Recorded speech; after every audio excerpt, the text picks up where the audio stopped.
Hello students, in this session we are continuing with Browning's Rabbi Ben Ezra, and we have read up to stanza 17. We are starting with 17. We are starting with stanza 18, and the one idea that is scattered over from stanza 18 to 25 is that God as a craftsman, as a master, and human beings as his apprentice. Here goes the stanza 18. For more is not reserved to man, with soul just now, to act tomorrow what he learns today. Here, work enough to watch the master work, and catch hints of the proper craft, tricks of the tools to play. Browning says that if God is the master, then human beings are apprentices. And the beautiful thing about human life is that man always learns. Human beings always learn from their past experiences. We have to watch the whole work of the master, and we have to see that God has created everything according to a perfect plan, and we have to acquire experience, and we have to learn that the struggle which we are doing here is for the preparation, for preparing our soul for the next word. Next stanza. As it was better, youth should strive to acts uncouth toward making, then repose on art found made. So better age, exempt from strife, should know than tempt further. Thou waitest age, wait death, nor be afraid. This stanza says that Browning here says that youth is for effort. Youth should work. It should strive to fulfill its high ideals, high ambitions. The efforts may be awkward. It may not be rewarding, but still, rather than feeling content, satisfied that which is already existing, the youth should make efforts. Means Browning wants to say that youth is for efforts, for work, for hard labor. But in old age, a person should rest, and there should be no further struggle in life in old age. Rather, old age should know, means this age is for wisdom and for discriminating power. Rather than the man should feeling tempted to act further, Browning is of the view that old age should there should be wait, death, nor be afraid. In old age, a person should rest and be prepared for the death.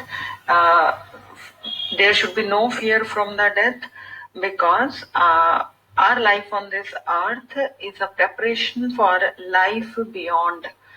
We have to be prepared for the next life, for the next beyond life. Stanza 20. Enough now, if the right and good and infinite be named here, as thou callest thy hand thine own, with knowledge absolute, subject to no dispute, from fools that crowded youth, not let thee feel alone. The Jewish scholar continues to glorify old age. He says that in old age, if you are able to differentiate between right and wrong, between good and bad, and if you have infinite wisdom, then you should not feel alone, and the foolish ideas only struck in the youth age. Means he wants to say that old age possessions are wisdom and a discriminatory power, and any old person should rejoice in that he has the wisdom, rather than feeling that the youth has gone, because in youth we are having many conflicting ideas, foolish ideas struck us. Second, stanza 21.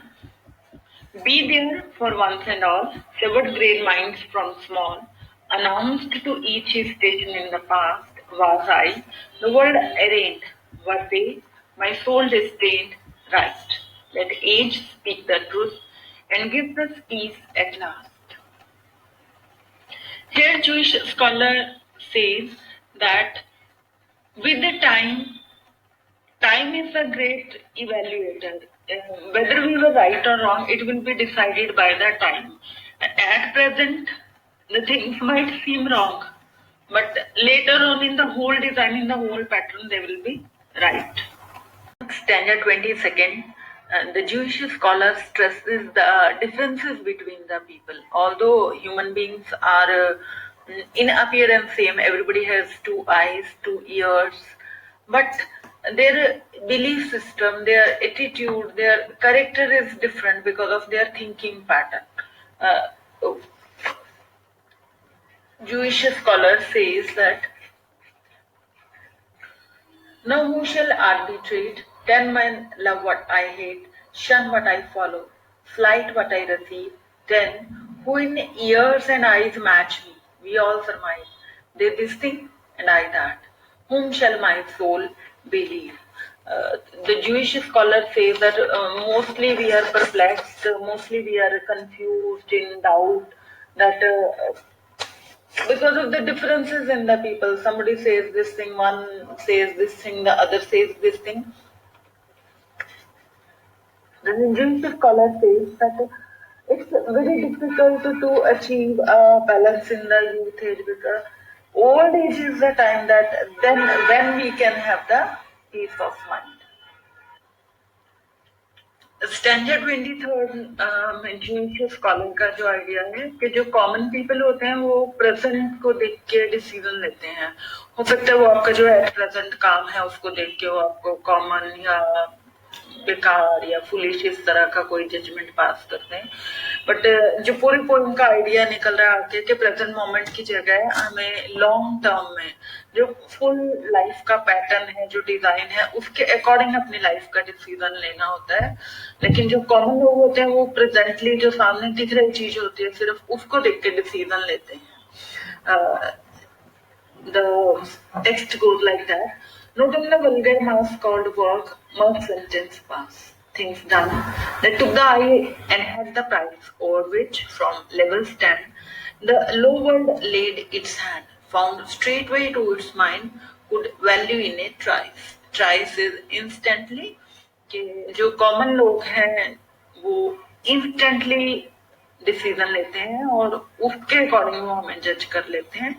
But old age में हमें समझ आती है कि जो present नहीं बल्कि overall view में जो थिंग्स को राइट और रॉन्ग देखना होता है, क्या चीज हमारे लिए अच्छी थी, क्या बुरी थी, ये लॉन्ग रन में हम कम्प्लीटली इसको बेटर अंडरस्टैंड कर सकते हैं. और स्टैंडर्ड 24th का जो टेक्स्ट है वो है, but all the world goes thumb and finger fails to plumb, so past in making up the mean account, all instincts immature, all purposes unstored, that vary not as his work, yet swell the man's amount.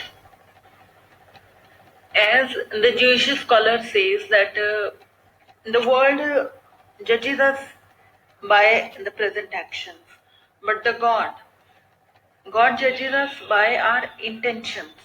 Not our effort matters for God, but not the achievement, not the final product, but what was our intention of doing that action. We are judged on that thing also. Means in God's judgment, we might be, the world's judgment and the God's judgment can be different for us, and this we can understand only in our old age, that our intentions also matter. The word's coarse thumb and finger failed to plumb. The word can't understand our real intentions, but our main account will be weighed by God. The next stanza is very much important. Thoughts hardly to be packed into a narrow act, fancies that broke through language and escaped. All I could never be, all men ignored in me. This I was worth to God, whose will the picture shaped.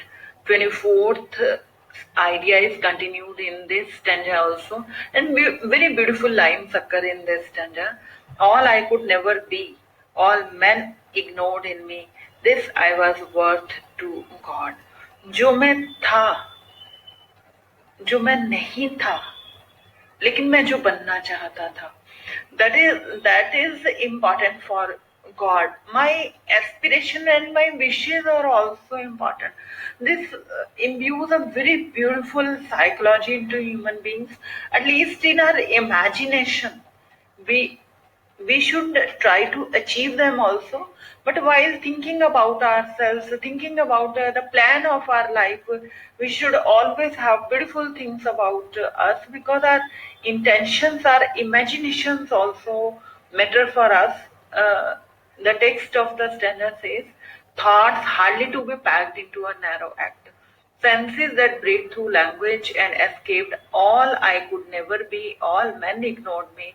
This I was worth to God, whose wheel the picture shaped. For my maker, my thoughts, my thinking, uh, my imagination and my aspirations also matter, because that he is the creator, he is the potter, and I am the clay into his hands. Now, in the next, in the all lines, we will be having the idea that God is the potter and the man is the clay, and the whirling scale of potter is time.